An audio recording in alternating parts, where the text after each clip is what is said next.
جس کے بھاشا میں ہم کہتے ہیں نا کہ الٹراساؤنڈ اور سونوگرافی، پیٹ کے اندر میں کڈنی میں پتھری ہے یا کچھ اور ہے، یہ کب کیسے پتا چلتا ہے؟ سونوگرافی کرنے سے پتا چلتا ہے۔ تو اللہ تعالیٰ نے موت اور حیات دے کر وہ جانچ کرتا ہے، الذی خلق الموت والحیات لیبلوکم ایکم احسن عملا، کہ تم میں سے کس کا عمل بہترین ہے، اچھا ہے۔ بڑا بزرگ ہے وہ جس نے پوری کائنات کو پیدا کیا، سارے ملک کا پیدا کرنے والا وہی، اور اس نے موت اور حیات کو اس کے لیے پیدا کیا کہ دیکھے کہ تم میں سے کون اچھا کام کرتا ہے۔ نماز پڑھنا اچھا کام، روزہ رکھنا اچھا کام، ماں باپ کی خدمت کرنا اچھا کام، حج کرنا، زکات دینا اچھا کام، نبی کے بارگاہ میں درود پڑھنا، ارے بولیے نبی کی تعظیم کرنا، نبی کے محبت میں اپنا تن من دھن سب قربان کرنا اچھا کام ہے۔ لیکن کچھ لوگ یعنی جو ہے کچھ لوگ سارے لوگ جو ہے ان کو اعتراض ہوتا ہے، لیکن میرے پیارے آقا علیہ السلام کے پیارے جوانوں، اب اعتراض کرنے والا اعتراض کرتا ہے اور محبت کرنے والا محبت کرتا ہے۔ کبھی کبھی ایسا بھی ہوتا ہے کہ ہم اس کے اعتراض کو سمجھ نہ سکنے کی وجہ سے ہم بھی اسی کی طرح اعتراض میں لگ جاتے ہیں۔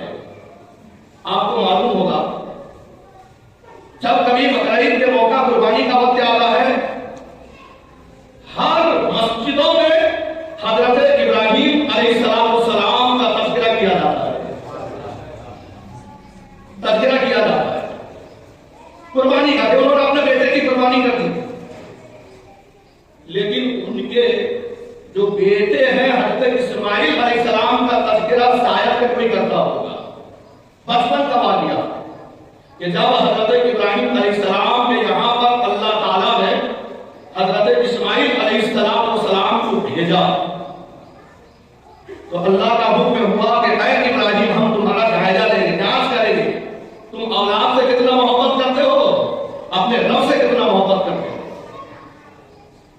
تو لہذا تم اپنے بیوی حضرت حاجرہ کو اور چھوٹے بچہ میں دودھ پیتے بچے ہیں حضرت اسماعیل کو لے کے جاؤ مکہ کے وادی میں، وہاں پر جا کے تم چھوڑ کے آ جاؤ۔ حضرت ابراہیم علیہ السلام نے حضرت حاجرہ کو لیا، بچے کو لیا، تھوڑا سا تھیلی کے اندر میں کھجور لے لیا، پانی کا مسکیرہ لیا، لے کے چلے، چلتے چلتے چلتے چلتے جہاں آج خانہ کعبہ کے قریب میں جو آب زمزم ہے اسی جگہ پر لے کے چھوڑ دیا۔ اس وقت کوئی شہر آباد نہیں تھا، پہاڑی ہی پہاڑی، کوئی انسانی یعنی کا اثر و صورت میں وہاں نظر نہیں آتا، چھوڑ دیے، رات بھر وہاں پہ رہے، اللہ کا عبادت کی، صبح میں سحری کیا، اب چلے تو حضرت حاجرہ رضی اللہ تعالیٰ عنہ ارشاد فرماتی ہیں، آپ یہ کہتے ہیں سرکار کیا معاملہ ہے کہ جنگل اور بیابان پہاڑی کے اندر ایک چھوٹے بچے کو اور ایک عورت کو یہاں چھوڑ کے جا رہے ہو؟ تو حضرت ابراہیم علیہ السلام خاموش کچھ بولتی نہیں، پھر سے حضرت حاجرہ کہہ رہی ہے جو میرے سردار بولتے کہ میں کیا معاملہ ہے، ہمیں یہاں اکیلا کیوں چھوڑ کے جاتے ہیں، سوال کیا ہے؟ حضرت ابراہیم علیہ السلام خاموش ہے۔ تیسرے مرتبہ جب تیسرے مرتبہ پوچھتے ہیں تو بھی حضرت ابراہیم علیہ السلام خاموش ہیں۔ چوتھے مرتبہ خود حضرت حاجرہ عرض گزار ہوتی ہے کہ وہ میرے سردار کیا یہ عطی اللہ ہے، یعنی اللہ کا حکم ہے جو کہ تم اپنے بچے اور بیوی کو یہاں چھوڑ کے جاؤ؟ تو حضرت ابراہیم علیہ السلام نے ارشاد فرمایا ہاں اللہ کا حکم ہے کہ یہیں پہ تمہیں چھوڑ کے جاؤ گا۔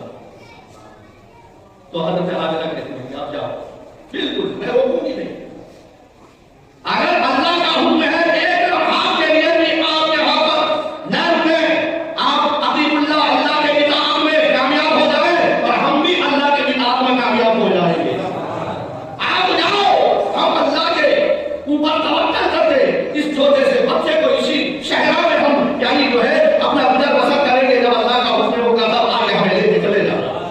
سبحان اللہ، تاریخ گواہ ہے پیارے کہ جب کچھ دن کے بعد وہ کھجور ختم ہو گیا، مسکیرہ سے پانی ختم ہو گیا، اب آزمائش شروع ہو گئی،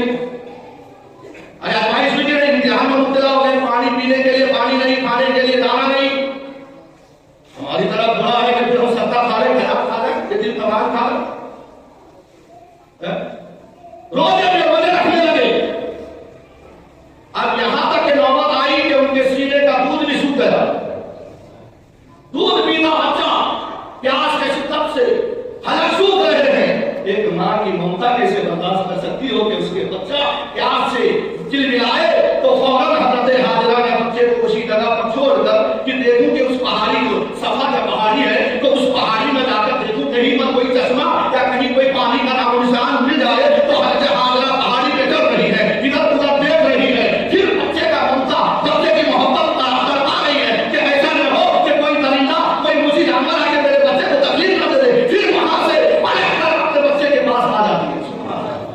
اسی طریقے سے ایک بار نہیں, دو بار نہیں, 6 مرتبہ پہاڑی پر گئے ہیں, 6 مرتبہ تعاقب کر رہے ہیں. تو پھر انہوں نے سوچا کہ چلو اب کی بات جو ہے یعنی جا کے میرے سینے سے چوٹاؤں, ہو سکتا ہے کہ میرا دودھ نظر سب سے دکھا اگر میرے سینے سے چوٹ کر اگر دودھ نوش کرے گا قطرہ جو قطرہ یعنی دودھ طبق پڑے جس کے سبب اس کے سوکھا ہوا حلق جو ہے تر ہو جائے. تو اب 7ویں بار جب وہاں سے واپس آ رہی ہے تو کیا دیکھتے ہیں کہ وہاں کا منظر کچھ الگ تھا.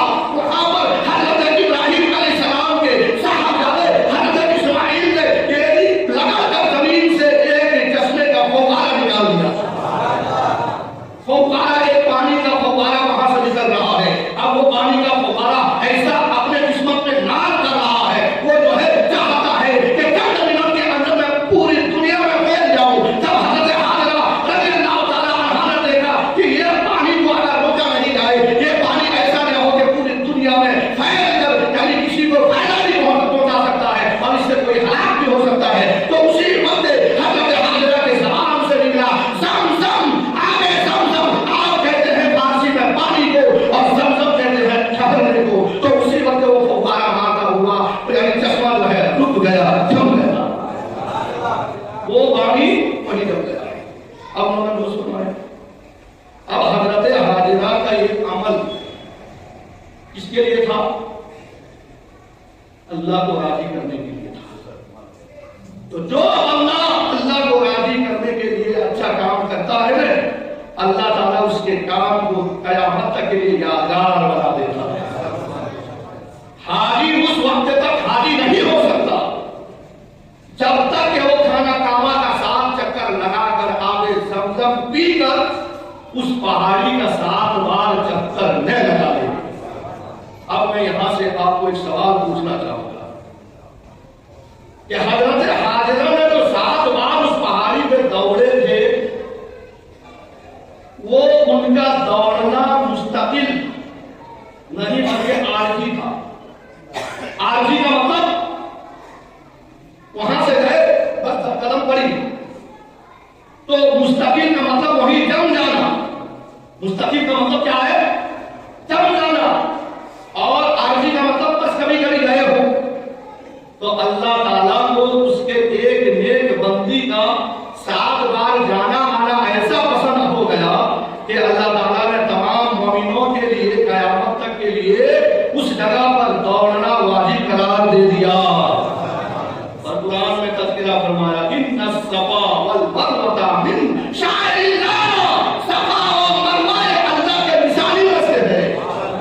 شاعر کہتا ہے نشانی میں اگر صفا مروہ کا کوئی چکر نہ لگایا چاہے کتنا ہی بڑا وہ مطلب جو ہے سرمایہ دار ہو لیکن وہ حاجی ہو نہیں سکتا ہے. پھر میں آپ سے پوچھنا چاہوں گا یعنی جب ایک اللہ کے نیک بندی اس جگہ پر 7 بار چلے, اللہ نے اس کو یادگار بنا دیا. اور جس جگہ پر اللہ کا محبوب مستقل قرار پایا ہو, سمجھ میں نہیں آئی؟ ارے وہ مدینہ جس میں میرے آقا رسول پاک آج بھی اللہ کرنا ہے, تو پھر اس مقام کے عظمت کا اندازہ کون لگا سکتا ہے؟ تو محترم حضرت پھر بھی آپ نے اس بات کو نہیں سمجھ پائے ہوں گے. تو اب حضرت حاجرہ رضی اللہ تعالیٰ عنہا کے نور نظر نفس جگر کے قدموں سے بوسہ لے کر جو پانی فوارہ مار کے نکل پڑا, اس کو کیا کہتے ہیں؟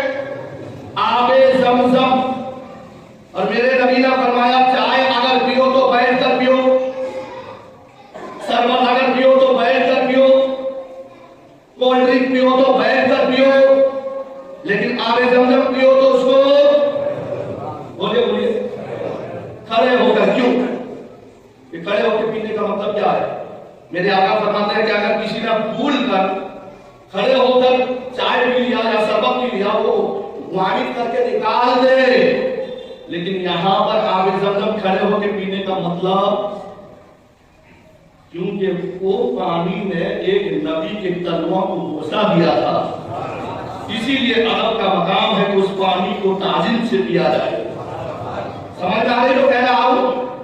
یعنی حضرت اسماعیل جب اللہ کے قدموں کا بوسہ وہ پانی نے لیا تو اللہ کو یہ گوارا نہیں کہ اس پانی کو کوئی یعنی احترام کے پیے، لہذا اگر اس پانی کو پی رہا ہے عرب سے کھڑے ہو کر قبلہ کی طرف چہرہ کر کے پی لو، تو پتہ کیا چلا کہ جب ایک اللہ کے پیغمبر کے قدموں سے لگا ہوا پانی کا تعظیم کر کے کھڑے ہو کر پینا ہے، وہی اسماعیل علیہ السلام نے بیت المقدس پر میرے نبی کے اس طرح میں نماز ادا کی تھی، تو اس امام کے بارگاہ میں کھڑے ہو کر سلام پڑھنا کیسے ہو سکتا ہے؟ سمجھ میں آ رہے ہیں کہ جس کے قدموں کے پانی کو پوری دنیا کے لوگ تعظیم سے کھڑے ہو کر پی رہے ہیں، وہی قدم والا مصطفیٰ صلی اللہ تعالی وسلم نے ابتدا میں نماز پڑھی، رسول کونین کو اپنا امام مانا، تو اس امام کے بارگاہ میں کھڑے ہو کر یعنی سلام درود پڑھنا یہ کبھی شرک بدعت ہو نہیں سکتا ہے۔ اگر نبی کے بارگاہ میں کھڑے ہو کر درود و سلام پڑھنا کوئی شرک بدعت کہے تو پھر اس کے لیے آب زمزم بھی جائز نہیں ہے۔ سمجھ میں آئیے؟ اسی لیے اللہ تعالیٰ فرماتا ہے تبارک الذی بیدہ الملک وہو علی کل شیء قدیر، بڑا بزرگ ہے، برکت والا وہ ہے جس نے پوری کائنات کو پیدا کیا ہے اور جو ہر چیز پر قادر ہے۔ الذی خلق الموت والحیات لیبلوکم ایکم احسن عملا، کہ اس نے موت اور حیات کو اس کے لیے پیدا کیا ہے کہ تمہارا جانچ ہو تم میں سے کس کا کام اچھا ہے۔ اب بس ایک حدیث پاک پیش کر کے میں گفتگو کی ختم کروں گا، وقت کی گنجائش نہیں ہوتی ہے۔ ایک مرتبہ حدیث پاک پڑھیے اللہ سیدنا مولانا محمد المہدی وعلیہ وآلہ وسلم، صلاۃ والسلام علیکہ یا رسول اللہ صلی اللہ علیہ وسلم۔ مدینے میں ایک اللہ کا برگزیدہ بندہ رہا کرتا تھا، وہ ایسا نصیب والا تھا کہ ہر روز مصطفیٰ جان رحمت صلی اللہ علیہ وسلم کی دیدار ہوئی۔ نبی مزار میں، نبی مزار میں، لیکن خواب میں ہمیشہ وہ اللہ کا بندہ نبی کا دیدار کرے، ایک لمحات کے لیے بھی اگر دیدار نہ ہو تو وہ بے قرار ہو، بے چین ہو جائے۔ لیکن اتفاق ایسا ہوا اچانک سرکار کی زیارت پر ہو، اب خواب میں سرکار تشریف نہیں لائے،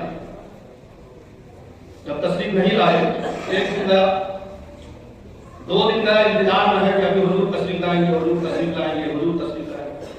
تین دن گیا، کئی دن گزر گئے، لیکن سرکار کا دیدار نہیں ہوا۔ اب وہ خود چل کے مدینے میں رہتا تھا، خود چل کے ہرا گنبد کے قریب پہنچا، یا رسول اللہ کیا معاملہ ہو گیا آج؟ 3 دن ہو گئے آپ میرے خواب میں تشریف نہیں لا رہے ہیں، یہ زندگی ادھوری لگ رہی ہے۔ معلومات کر کے گریہ جاری کر کے نبی کے بارگاہ سے جب وہ اپنے گھر پلٹے، سو گئے۔ سونے کے بعد میں سرکار صلی اللہ تعالی علیہ وسلم پھر خواب میں تشریف لے کے آئے۔ اب آگے جو نبی نے فرمایا اس کو ہر سنی عمل کرے۔ ہاں، یہ بریلی شریف والوں نے نہیں فرمایا ہے، مدینہ شریف والے فرما رہے ہیں۔ خواب میں آ کر کیا فرما رہے ہیں؟ اے میرے یعنی ہے ہم نصیب، اے مجھے خواب میں دیکھنے والا سن، تو نے ایک کتاب خرید کے لایا جو تیرے لائبریری میں الماری میں رکھا ہے۔ اس کتاب کے اندر میں میرا ایک دوست، میرا ایک عاشق، میرا ایک چاہنے والا یوسف بن اسماعیل، یوسف بن اسماعیل نبہانی، سبحان اللہ، وہ عاشق کا نام کیا ہے؟